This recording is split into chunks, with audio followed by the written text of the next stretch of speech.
What is up, guys? Dirk here with an update on the markets. And of course, over the weekend, you've probably heard the terrible news, what is happening in the Middle East part of the world.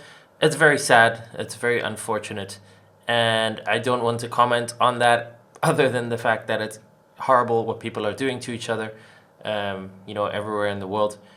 I want to focus on what it could potentially mean for the markets, because this is obviously a very big event that could have a significant impact on financial markets around the world, not just now, but also going forward. So let's dive into the charts and let's see what we can tell from here. So I just want to start out by sharing this from Gold Trends over here. This account on Twitter is saying exactly 60 years ago, the Yom Kippur War of 1973, which started on October 6th to October 25th, started.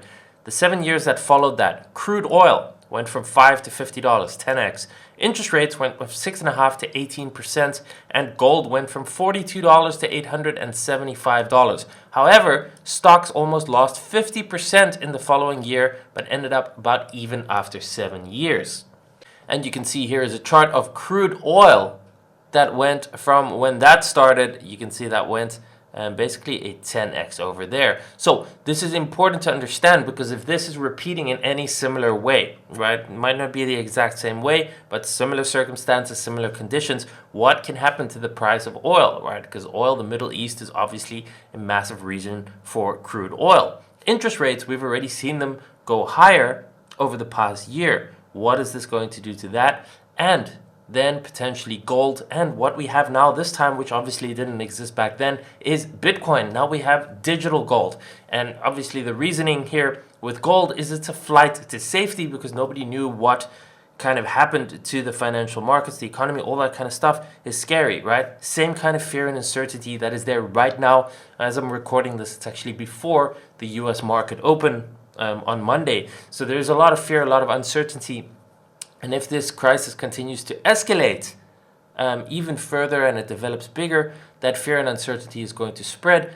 And that basically means, what do you do with your money? Are the stock markets at risk? So maybe people take their money out of the stock markets, resulting in exactly that, and putting it into safer places, even though that might not necessarily present yield, right? But gold has always been around. So even though gold might not give you anything for holding it, it might be safer than the stock market. And enough people think that, then, that's something that could obviously have an effect. Crude oil obviously could have a massive impact over here. So let's go look at the charts.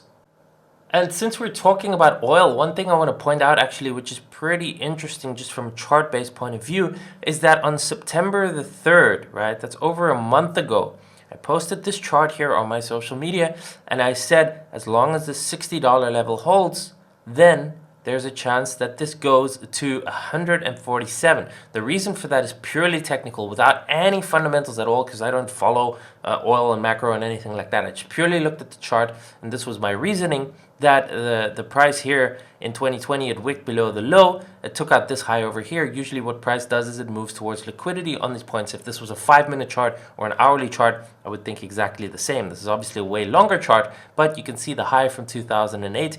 Technically, based on this chart, my guess is it could be taken out and could go a lot higher. Now, what would cause that? It would obviously have to be some sort of fundamental event. And what has just happened over the weekend? Something that could potentially start that move to a lot higher. Now, the thing also with oil is that if it does go to those peaks, look what happened just before the 2008 crash. We had a massive surge in oil. So if this is going to continue to play out in this way, we could potentially see a massive surge in oil, right? Imagine it goes to 147 or higher, then that obviously creates a massive strain on the economy and inflation. Everything gets more expensive because the price of oil and gasoline, petroleum, diesel, everything goes up, right? And that affects the cost of transport, which affects the cost of goods, and that basically breaks the economy. So that is why last time we saw that whole crash after peak oil, right? So if we do get something like that, and I'm not saying it's going to happen very quickly. Maybe this continues for a lot longer than we think. Maybe it's going to take another 12 months, right? That could be something that peaks the overall markets and still lines up with my theory of seeing a peak in the market somewhere in Q3 or maybe Q4 of 2024. That potentially means also no interest rate cuts, maybe even interest rate hikes going forward, which means no global financial market crash just yet.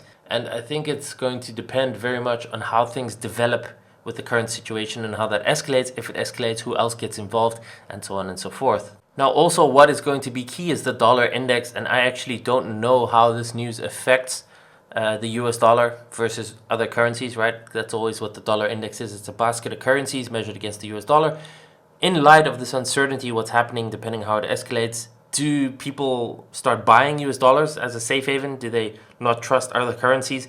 In that case, does it continue to push the US dollar index higher, which would push risk assets lower, which is something that even before all of this happened, I was pointing towards. I made an update here about the dollar index, that this was the target zone, somewhere between 107 and 110 potentially, right? So what we're seeing here on this chart is we broke these previous highs, we retested it.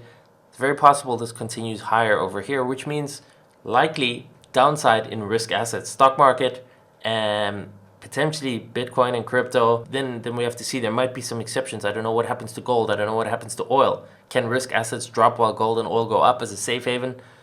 It's possible, right? So there might be some decorrelations, but in general, if the dollar index continues higher, we're looking at selling pressure on risk assets, stock market, and crypto. Now, again, I don't know how this affects Bitcoin, because Bitcoin can be said it's digital gold. It wasn't around in the previous crisis. If there's a scare about risk assets, what happens to this? Do people actually park their money in Bitcoin in the hope to try and protect it from a financial crisis, or does it sell off along with the rest of things?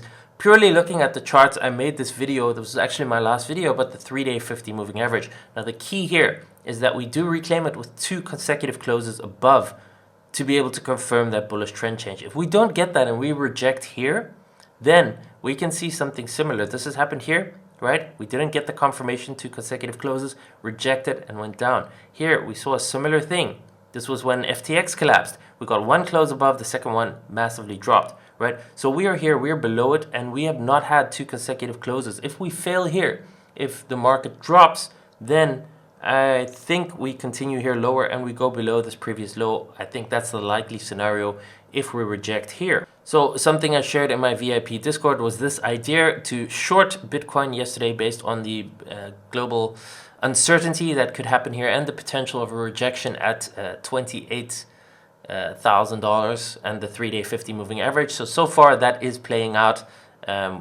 Stop at break even at this point, there's 0 risk, but if this continues to play out, we're looking at potentially targeting these lows, 25, maybe even 24,000, and then depending on how the situation plays out, maybe even lower than that. We'll have to wait and see how this all plays out. Obviously, if there's reverses, if we get our 2 consecutive closes above the 3-day 50 moving average, which is currently about 28,000, so we really need to spend a full week closing above 28K to get that bullish confirmation. In that case, I will flip bullish again, and it's much more likely at that point that the trend is up and we continue higher. So at this point, I do think there's a lot of fear and uncertainty in the markets, which usually when that's the case, people either hedge or take profits or maybe just get out of the markets and step to the sidelines.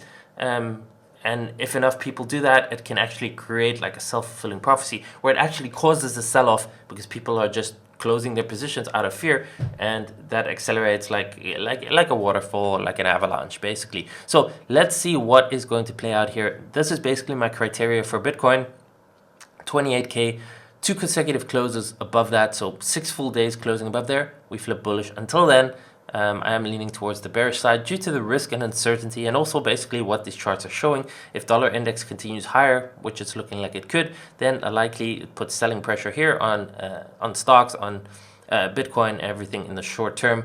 Gold might be a separate issue. I don't know what that does, if it decouples, if there's fear, if people rush into that or not. I guess maybe a similar situation as with Bitcoin. We don't really know how the market reacts to that. And then oil, I'm not sure either, but my logical thought process is if there is a lot of conflict and uncertainty about in the region that produces massive amounts of oil, and with all the shipping routes and stuff like that, then there's probably going to be speculation that oil is going to go a lot higher, which also might be a self-fulfilling prophecy, which causes it to go higher. So we'll have to wait and see how that plays out. I just wanted to bring you my thoughts on the charts, on the markets as they are looking right now, and I will do my best to keep you updated as things develop later this week and over the coming weeks. So if you want to stay up to date, make sure to subscribe to the channel if you haven't done so. Smash the like button. Obviously, it is very, very, very unfortunate what is happening in the world. I'm very sad to see it, and I hope that it can resolve without further hatred and fighting and escalation. So, let's send our prayers, let's send our thoughts. So, thanks for watching. Smash the like button. I will see you in the next video.